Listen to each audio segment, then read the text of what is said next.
Hi everybody, Jane here, and today I'm reviewing Arsenic and Old Books. This is a Cat in the Stacks mystery.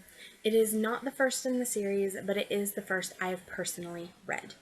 This series follows Charlie, who is an archivist at a university library, and his cat Diesel, who goes to work with him. The cat is a Maine Coon and acts much more like a dog, in my opinion, than a cat. So, interesting characters.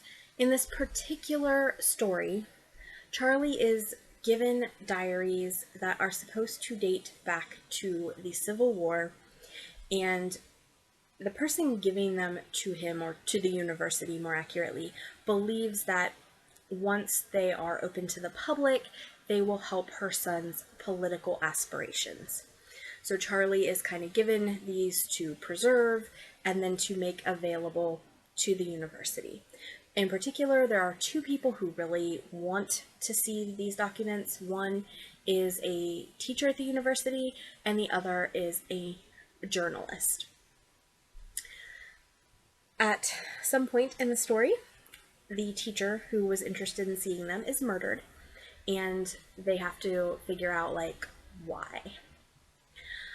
This book I had a very complex relationship with.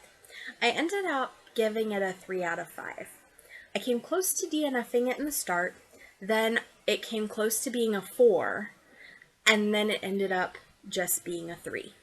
So it was a very complicated book, and I had a lot of feelings about it throughout the whole thing. So let's start with the things that I really enjoyed. I really enjoyed the cat.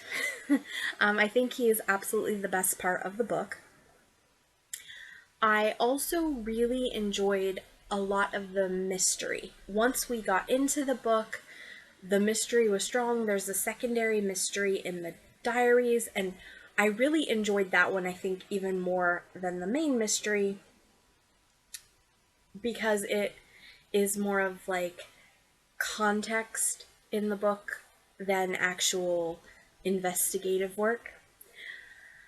So I did really like a lot of the things that were happening in this book. Some of the things that didn't work for me. About chapter 2 or 3, we get a lot of info dumping about other characters. And I almost DNF'd the book because, the first chapter I was hooked, I was interested. Okay, the mayor shows up, she's got diaries, and, this is cool. But then in the second, or it might have even been the third chapter, Charlie's home and he's just going over all the people in his world. And he has a lot of people in his world. He's widowed, he's got kids, he's got a girlfriend, he's got a housekeeper, he's got roommates, and it was just kind of a lot.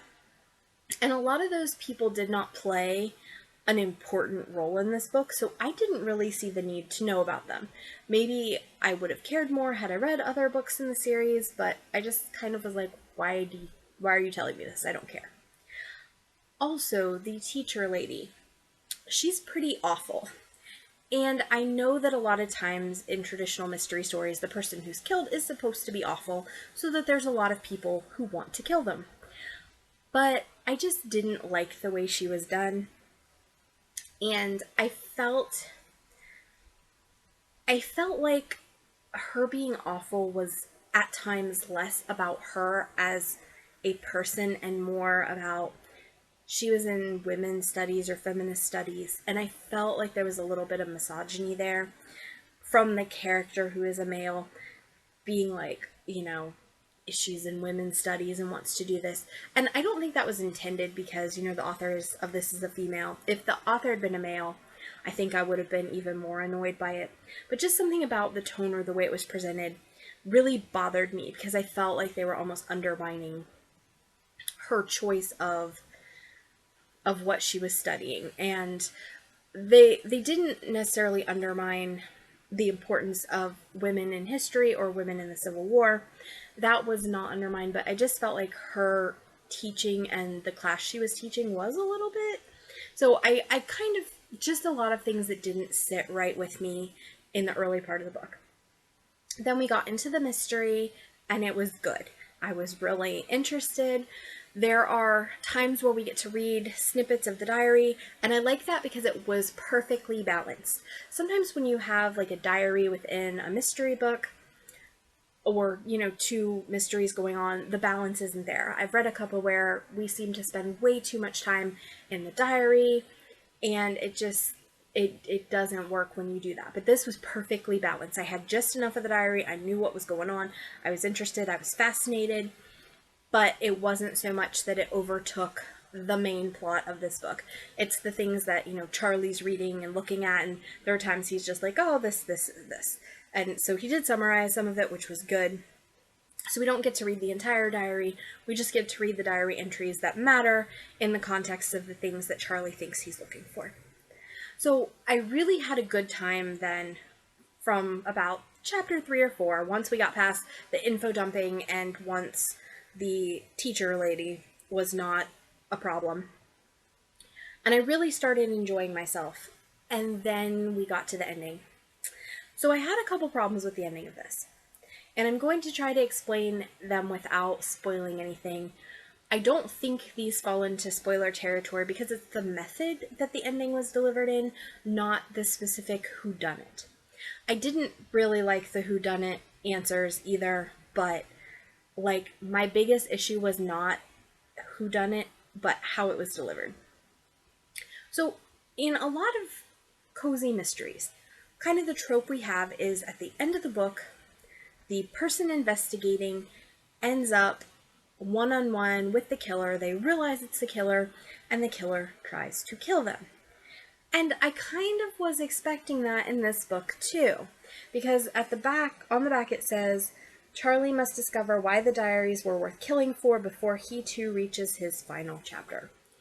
So I really expected him to be in a lot of danger throughout this book, or at least at the end. And I never really felt like Charlie was in serious danger, and I never felt like Diesel was in danger. And the book ends where he literally is just like, hey, I think this is what happened. And then the next chapter, he's at dinner with his family going, and that is how it happened. And I was so let down. Because before that, the scene was kind of building up and this stuff was happening, and I'm like, somebody is going to pull a knife or a gun or something terrible is going to happen. And I'm just like, pages of heart, let's go. And it was just like, oh, this is that scene that I thought was going to turn into that didn't. And then all of a sudden we have, I think I know what happened from Charlie. This is what I think happened. It happened that way. Good job. And I was just so mad. I was so mad at the reveal. And then the reveal at the end wasn't, for me, very good. The reveal in the diary was actually better for me than in our main story. Although I had a pretty good idea in the diary, what was going on, because, I love history. So when a couple things were said, I'm like, oh, I wonder about that. So the story within the story, I liked the ending. But this one, I was actually really annoyed with it. I didn't feel like we got quite enough clues to know what was going on. So when the reveal happened, it wasn't one of those, oh, I should have seen that coming. It was, okay, whatever.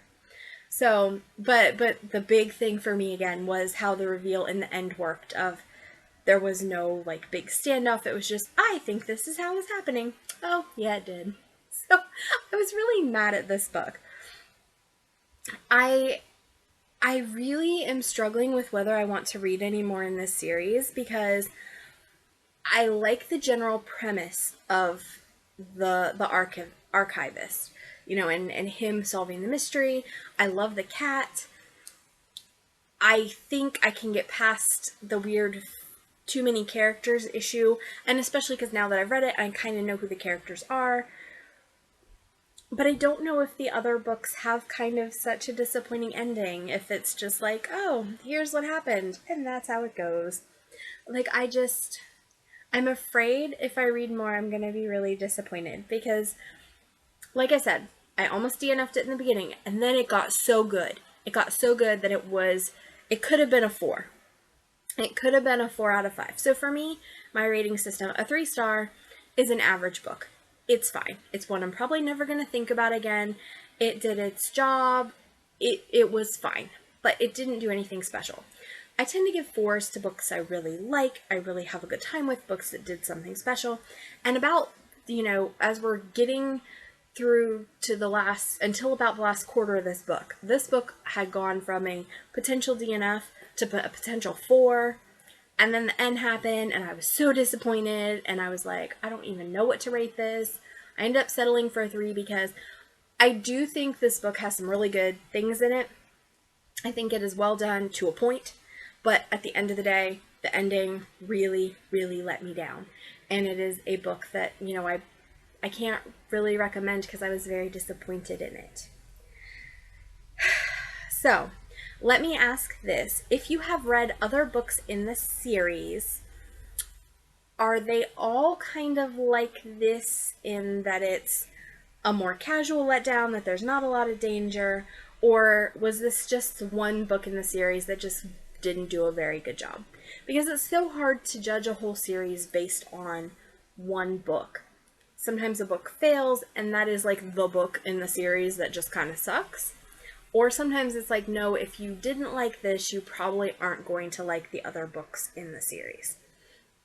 So let me know if you've read the other books, if you think I'd enjoy them, if you think that this one is just, a weird one that didn't work but the rest do, or if I should just avoid the series and call it a day.